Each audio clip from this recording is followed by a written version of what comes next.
촌개 강호기 동경행. 옛날 같으면 도교 행차 한 번이 여간 거창한 일이 아니요. 한 번 다녀오면 자랑삼아 얘기할 거리도 많았겠지만은 오늘날 같은 서울과 도쿄 사이의 거리가 단축이 되고 그곳에는 우리 동포가 수십만이나 살며 재유학생만 하더라도 중등 이상 학교의 재적생이 1만 8천 명이나 된다 하니 우리 내가 도쿄 형편을 오죽이나 잘들 알고 있을 것인가. 그나 그뿐인가. 1년 365일에 어느 날 하루를 빼놓지 않고 혹은 공용 혹은 사용으로 혹은 상용 혹은 유람으로 서울 도쿄 오간을 구치하는 사람이 얼마나 많은가. 이것은 부간 연락선을 한 번이라도 타본 사람이면 그 엄청난 여객 사태에 놀라지 않을 수 없을 것이다. 이런저런 관계로 독자 여러분은 도쿄 얘기를 고막이 붓도록 들었을 것이다. 혹은 그반 다 한 번씩 다녀왔을런지도 모를 것이다. 이런 판에 겨우 1년이 될락말락하게 그곳 바람을 쐬고 온 나로서 도쿄 얘기를 여러분 앞에 한다는 것이 애당초의 주제에 넘은 수작이다.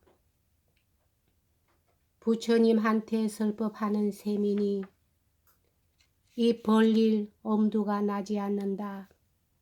그러나 편집자에게 졸리다 못해 붓을 잡은 이상 몇 마디 아니 쓸 수도 없다.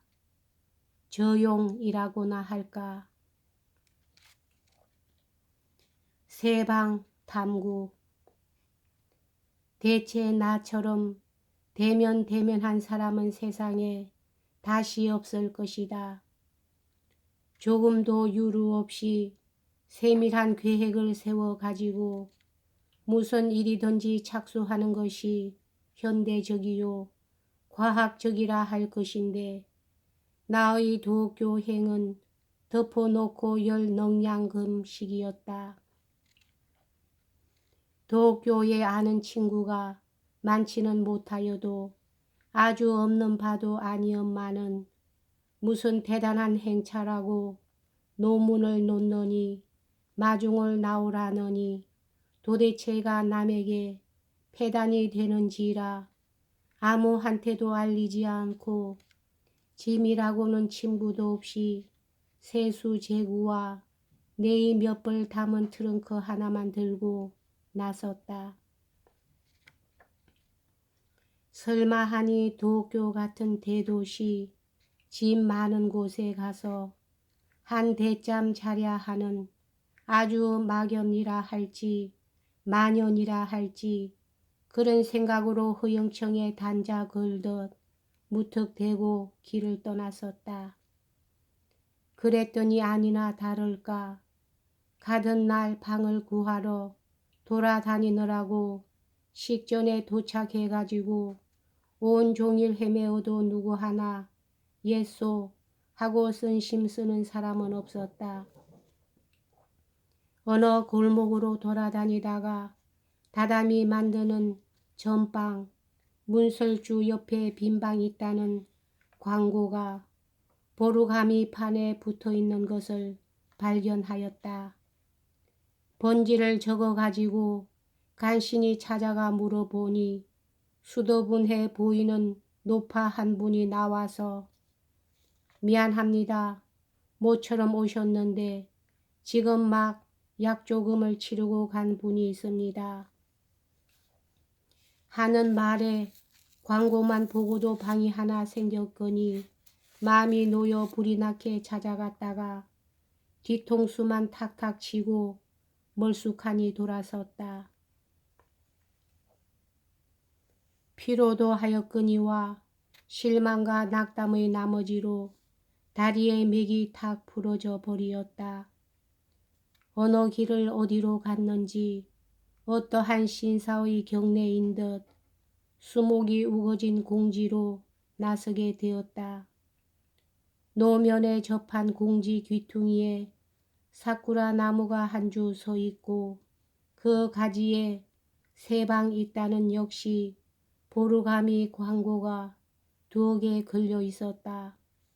찾아갔더니 또 약조료, 제기, 도쿄 세 방은 이렇게 새가 나나. 그러나 긴박한 사세는 탄식만으로 해결할 수 없다. 그래서 둘째 광고에 적힌 집을 찾아갔다. 하숙집은 아니요, 여염집이다. 얼굴이 갈경갈경하고 어수룩한 맛은 한 푼어치도 없어 보이는 중년 여인이 현관문을 열고 내 행색을 유난히 훑어본다. 아무리 하여도 시골 고라니로밖에 보이지 못하였을 것이다. 어디서 오셨습니까? 댁에 새 주실 방 있습니까? 네, 있습니다. 좀 구경하시렵니까? 올라오십시오. 뜻밖의 친절과 환대를 퍼붓는다. 반짜를 내오고 방석을 권하고 방은 육첩, 깨끗할 것도 없고 더러울 것도 없으나 방향이 나빠 일광이 잘 들어오지 않을 것 같다.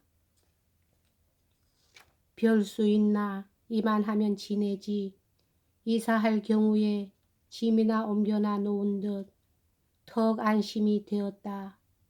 그러나 내 행색을 유심히 보던 주인은 다시 말을 묻는다.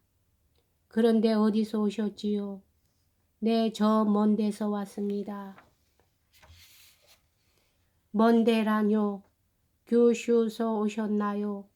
그보다도 더 먼 데서 왔습니다. 그러면 류큐인가요? 아니, 조선에서 왔습니다. 네, 조선에서요. 하며 말끝을 이상하게 늘어 뽑는다. 그리고 주인의 내색이 벼랑간 변하여 가는 것을 그의 얼굴에서 분명히 읽을 수가 있었다. 무슨 말을 하려는지 한참 망설이다가 저 여보세요. 실상은 이 방을 손님보다 먼저 와서 보고 간 분이 있는데요. 이따 4시에 다시 결정하겠다고. 그때까지는 다른 사람 주지 말라고 단단히 부탁을 하고 갔어요. 그러니 어렵지만 4시에 다시 한번 오셔요. 그분이 싫다고 하면 손님을 드리겠습니다. 미안합니다. 안심은 또 깨져버리었다. 왜 처음부터 그런 말을 하지 않고 그렇게 친절히 굴더니 벼랑간 무슨 까닭이냐. 나 혼자 입속으로 중얼거리나 별 도리가 있을 리 만무하다. 공연히 거리로 싸대다가 4시에 다시 가보니 문은 밖으로 잠기고 집은 비었었다.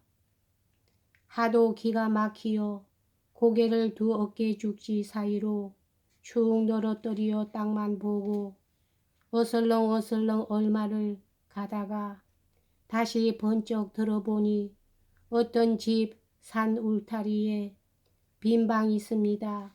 라고 새로 쓴 목패가 달려 있었다. 그저 명색이 방이면 되지 고를 게 무해고 가릴 게 어디 있나. 감지덕지 뛰어 들어간 것이 아사가야역 근처 어떤 구로도 하숙집 사첩 반 방이었다. 여기까지 하겠습니다.